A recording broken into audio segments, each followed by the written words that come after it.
வடமேற்கு மாவட்டம் தளபதி அவர்களின் ஆணைக்கு முக்கிய ஆனந்த் எங்கள் பொதுச் செயலாளர் அவர்களின் அறிவுறுத்தின்படி இன்றைக்கி பார்த்திங்கன்னா எங்கள் மாவட்ட செயலாளர் எம்டிசி தனியா அவர்கள் தலைமையில் எஸ்ஐஆர் சட்டத்தை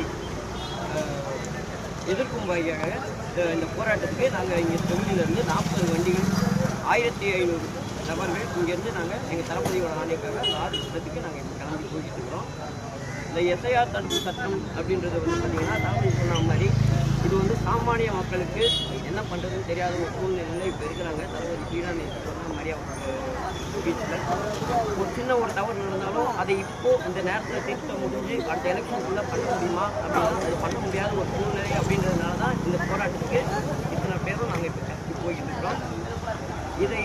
இந்த எஸ்ஐஆர் சட்டத்தை யூஸ் பண்ணி எங்களோட ஓட்டுகளையும் வருங்காலத்தில் இப்போ புதுசாக ஜாயின் பண்ணக்கூடிய மக்களோட ஓட்டுகளை கலைக்கிறதுக்காக மட்டும்தான் இந்த எஸ்ஐஆர் சட்டம் நிறைய தான் உறுதியான ஒரு வாக்காளர் அந்த படிவத்தை ப்ரூஃப் எடுத்துருக்கீங்களா?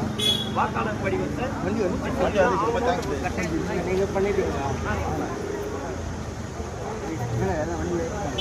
அதை ஃபார்ம் பார்த்தீங்களா நீங்கள்? ஃபார்ம் பார்த்து அதில் எந்தபடியான குழப்படிகள்லாம் இருக்குது? ஃபார்ம் குழப்படி எவ்வளோ உங்களுடைய என்ன பிரச்சனைகள் இருக்குது? பிரச்சனைகள் பார்த்தீங்கன்னா ஸ்டார்டிங்கில் டேட் ஆஃப் பர்த் கேட்டுருக்காங்க.